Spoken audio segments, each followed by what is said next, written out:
Greetings and salutations. This video is a follow-up from the previous one I made in regards to Tears of Nowhere. If you haven't seen it, don't worry, you don't have to. But everything in this video, I'll already go over what I said in the previous video. None of these videos are meant in bad faith. I'm just passionate about the game and just want to see it in a better place. And that's the only reason I'll be brutally honest and a bit harsh in some regards.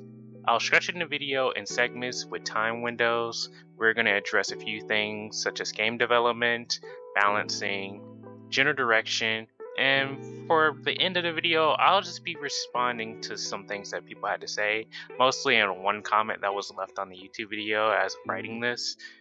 But other than that, I'll just get right into the first topic, which is game development. Game development.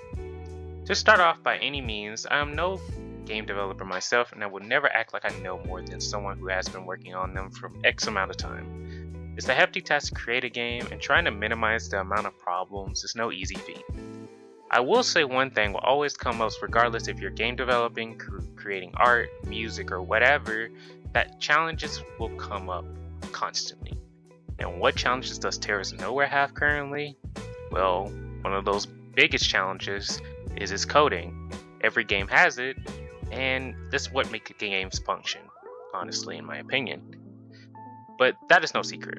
You can probably see it at first glance that it's fairly outdated, which is drastically holding it back. As of making this video, I was informed that the said code was a mess, and fairly is hard to fix. And I hate to break it to you, but the only person who can be at fault of that is the person who made it. And I don't think we can blame VR chat for everything. I think some accountability needs to be taken in that regard, at the very least. Proper planning and safety precautions go a long way to prevent bugs and glitches from happening, but we currently have that. Tears was first announced by Beyond in September 3rd, 2022, and as of making this video, which is currently June 30th, 2025, that is a total of 2 years, 9 months, and 27 days that the game has been worked on. I'm only bringing this up because the problems stem from recognizing there are issues, and neglecting the responsibilities, fixing them is just leading it to having more stuff piled on top, which is putting more strain than anything.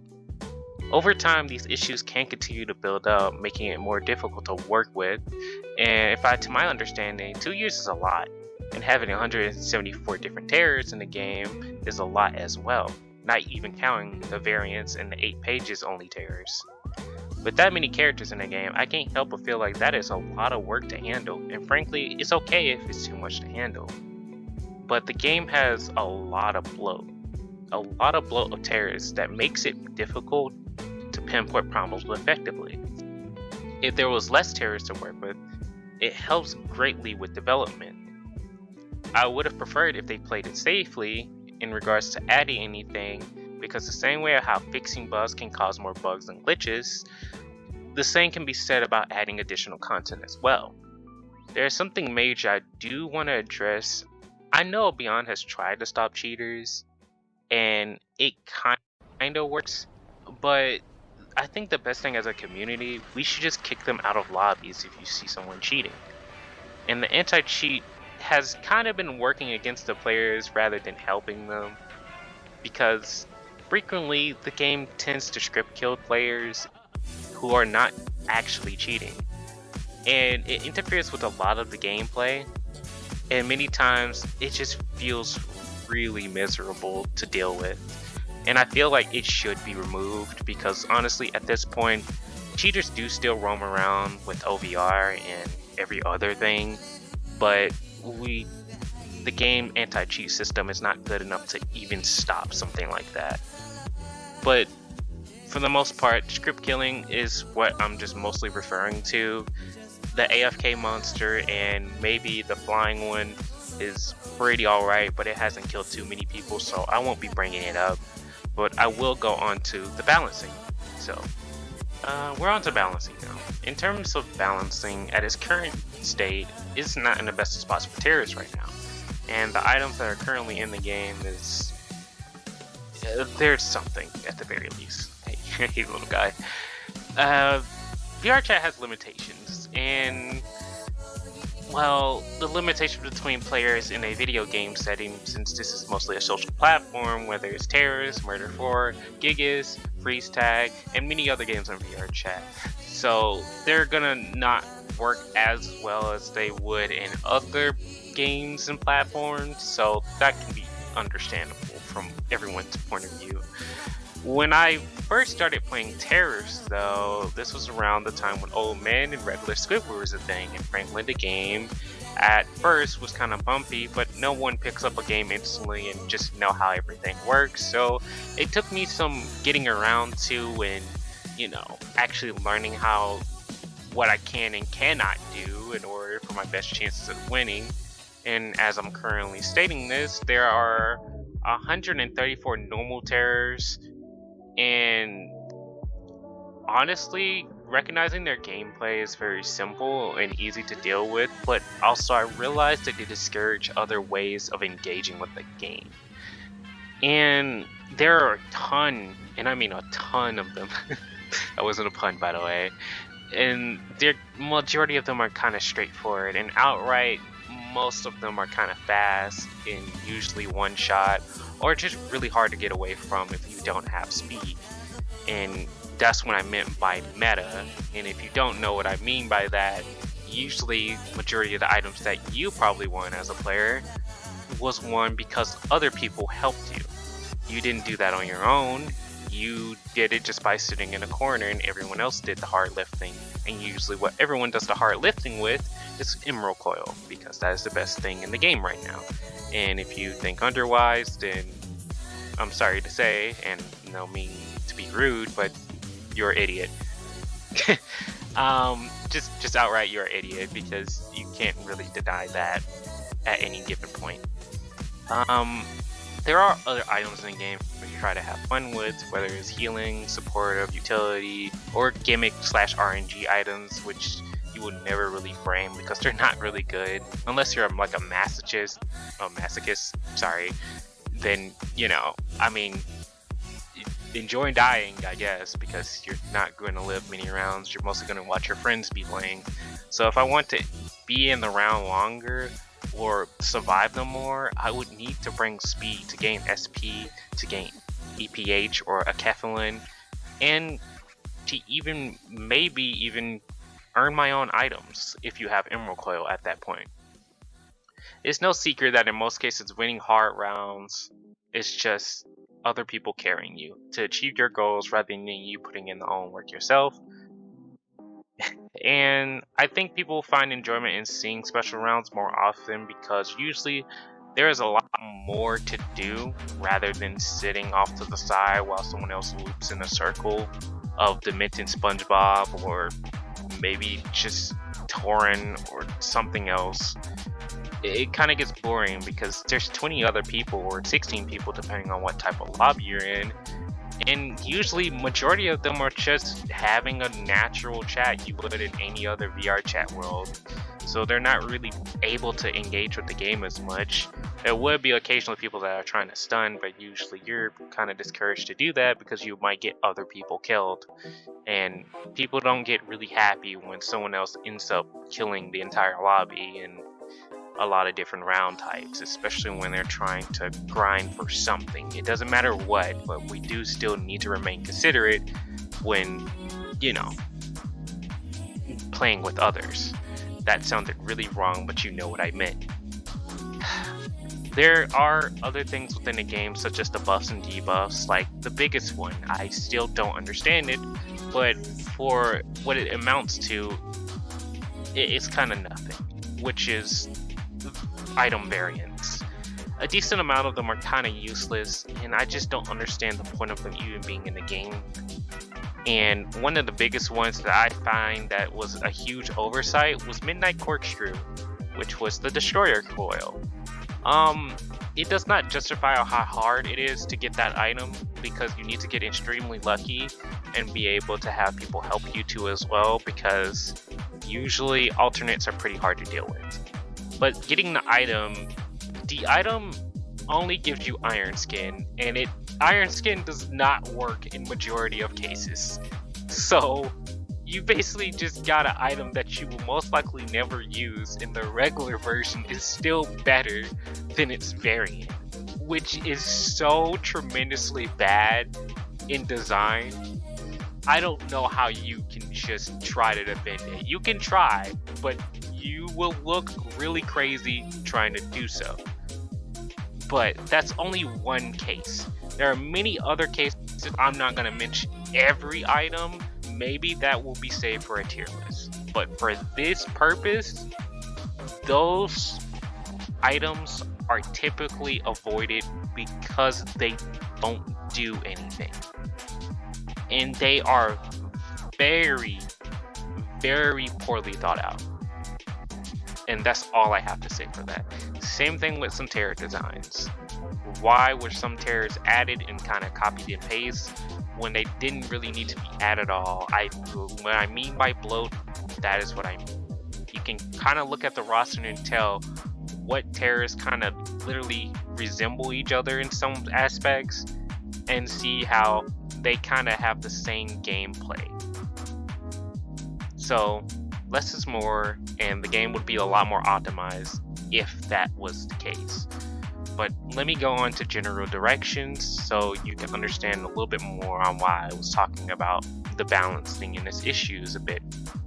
Alright, we're on to general directions. I want to say that the game seems tailored to working together, but I really don't see that happening all too much in lobbies. This is more kind of one-sided for the players that are kind of just looping, and for the other people who are just kind of sitting there not really adding to the round and helping is kind of more one-sided, because it's not them working together, it's someone else doing all the work for others, which is like having a group project but only one person is actually doing the group project for everyone else, and everyone else is kind of like fucking procrastinating. That's kind of where the state of terrors is right now. Previously stated before, it's just usually the decent players carrying, making it a breeze for others, and I just don't think that is a great design. If the game is meant to be hard, I feel like the RNG elements hold it back, and just being lucky to survive certain things is not good design as well. A prime example will be Joy, and I know some people don't like this topic and will probably start angrily typing about how we should nerf Joy, and Joy is like, I survived it and you should too, it's a skill issue. Well, it's not a skill issue, because honestly, it's just luck. And from my objective standpoint, the only reason she doesn't work is because she's bad. She is horribly designed. I do not like how she feels in terrors, and the only reason she works in Midnight Horrors is because you have some way of preventing yourself from dying in some aspects. But let me stay on topic with terrors. But the key issue is no counterplay though. You hope and pray that she doesn't dash into you, and that's not fun, especially on how big Joy is, taking up half of the fucking map sometimes with one dash, killing half of the lobby, or literally almost everyone, instantly. Oh my god, wait, there he goes. So, when you have rounds that have a chance, they have a chance of just being BS, you amping up the BS more and more and more makes the terrors feel unfun. And I know some people will say, well, Joy is an alternate and she's meant to be hard. I agree. Alternates are supposed to be hard, but they can still be fun and engaging in some way. Overcoming your shortcomings is something we all love to do, because when you finally complete and reach your goal through hard work, it's euphoric, learning from your mistakes. Joy is not that. There's nothing you can learn from Joy, because she is just made to be impossible. And the fact that there's achievements and items locked behind this terror is really disappointing, because there's nothing you can do. Maps play a major role in making rounds even easier or harder. or if the tears are already hard, they sometimes become borderline impossible because you barely have any way of winning. And there's only one way to play the game effectively and win majority of the rounds is through speed, and kind of nothing else, honestly. There's some off cases, but usually speed is what solves most of the problems. As I'm making this a huge problem also would be the lighting and how some maps are kind of in their lighting and some other things along with colliders and stuff, making the game feel really clunky and just kind of amateurish in some areas. I think I said that correctly. One great example would be Forest. Before, it used to have great visibility, but now it's just kind of pitch black dark. It's not scary, it's just more annoying to try to navigate because everything is kind of black and there's nothing you can see without using some sort of form of night vision or something to help you navigate the map without, you know, bumping into walls. And even then, you're like, I can't see where I'm going in most cases when the majority of the terrorists kind of darken a already dark map even more to where it's just like, well, I guess I'm just gonna fucking die, and I don't think that's fair at the very least, because that's just kind of annoying when majority of the lighting on a lot of maps are kind of horrible. And instead of making a joke about it in an April Fool's update, knowing that your lighting is kind of shit, maybe you should go and fix it instead of, you know, making jokes and shit.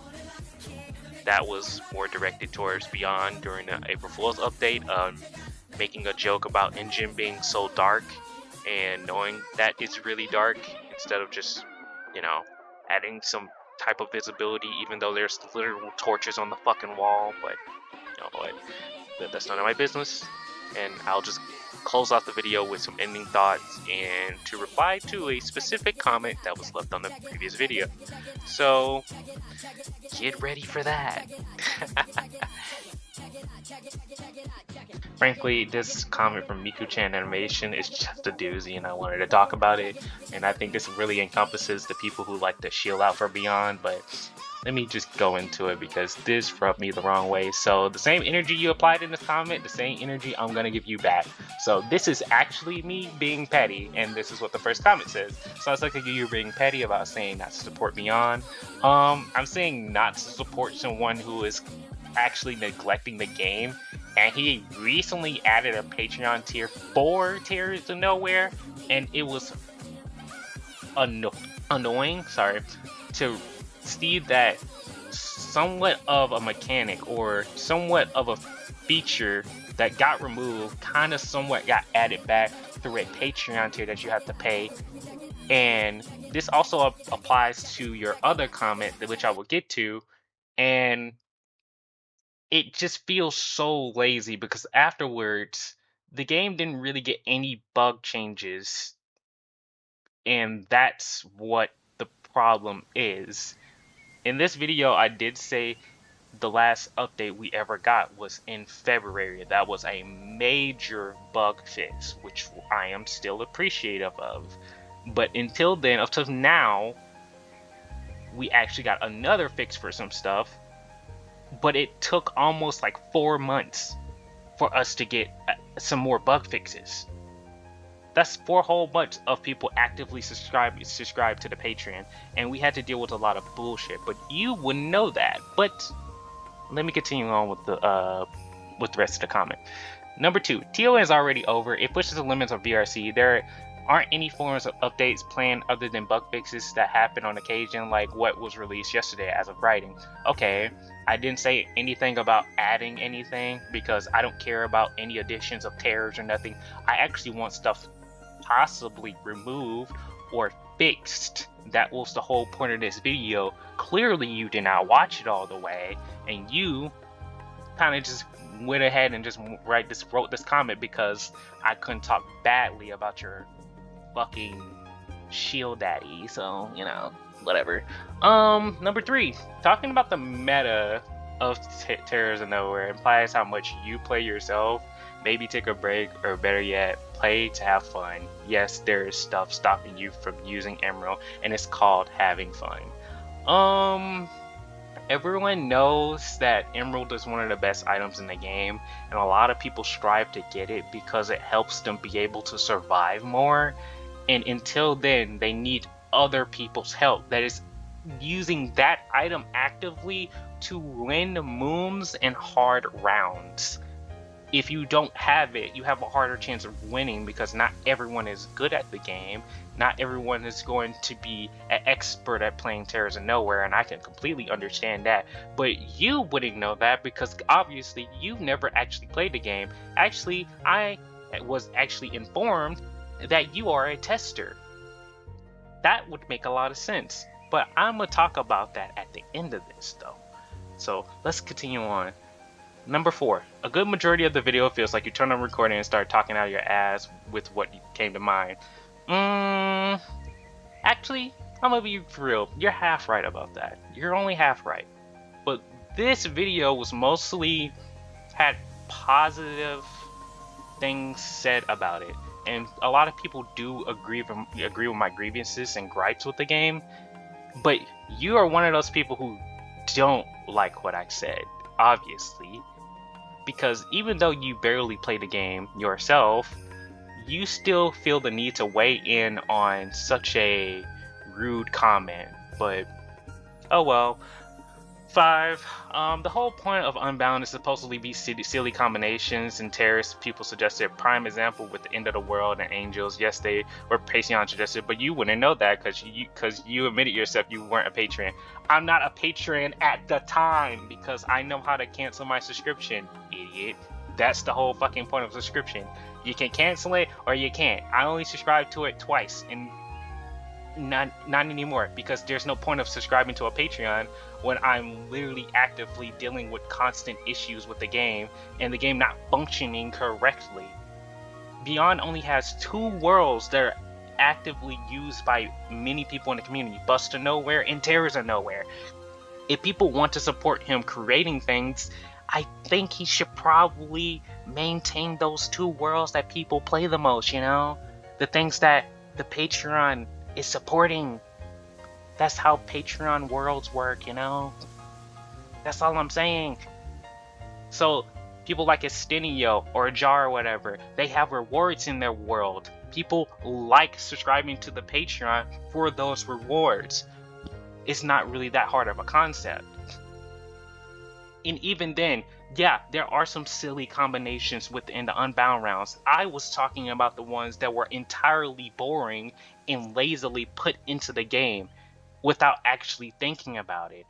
They could have just been avoided and be like, okay, well, we're not going to add that because we already did triple something. We were already talking about it. And if you want me to go through all of them, we got triple Akumakari, we got triple Jumbo Josh, we got triple Cygnus, we got triple TBH, we got fucking oh my god, dude, there's so many of them. It's fucking ridiculous. We got double Aoni. We have oh my god, we have triple Arrival.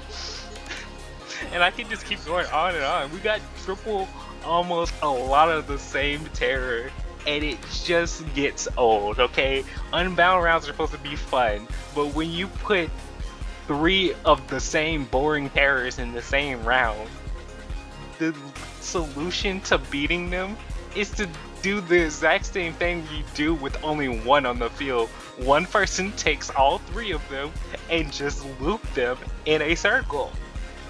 Wow, that's so engaging. That round was fun. That is the equivalent of a normal round, but you're too much of an idiot to actually understand that. But I don't think you actually worked for anything you did, so. Number 6, you mentioned people losing progress, but there is already a fan-made tool for that. That Hidden Edgy's save manager that auto-save after every round, plus you can auto-back it up and Discord webhook the feature. See, this is how I know you don't actually understand what I actually said within the video. What I said was people actually losing their progress in some manners. the save manager did also actually ended up deleting some people's progress on some occasions, but I wasn't talking about the save manager in that regard. I was talking about the game itself, because the game used to constantly break in some cases, especially when part healing was a thing. People lose progress when they're spending hours in a lobby and they're grinding up EPH to actually go into a round to go get something like an item or achievement, and the game decides to brick itself, and then they lose that progress, the progress they made in that lobby. And now they have to go into a new lobby and spend another few hours trying to grind everything they lost back up because the game keeps breaking. So for your sake, please don't make half-baked ass comments without actually knowing what the fuck you're talking about, because you are a tester. You didn't even have to work for the shit that you have, because I know your dumbass has a tester code. So everything was handed to you and you don't actually know what it means to actually go into Terrors of Nowhere, tackle all the problems and issues, and earn your own items for yourself. Because if you did, you would understand majority of people's problems, but you ignore that because you want to literally dick ride beyond to hell and back, and you want to give him the Gok 3000. Like, if you're in his inner circle, just say that, but don't sit here and come into my comment section saying some stupid whack ass shit and then think I won't clap back on your ass.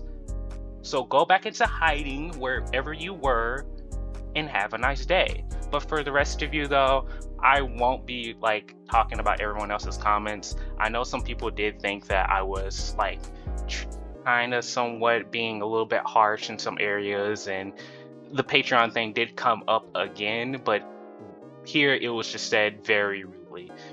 But everyone else, I do appreciate everyone's comments weighing in, whatever, to make me make the second part of the video, which is really nice of you all. I'm very glad that you all have been mature enough to actually not cause problems like this person has. But at the end of the day, I love you all. Have a great day, and I'll see you all later.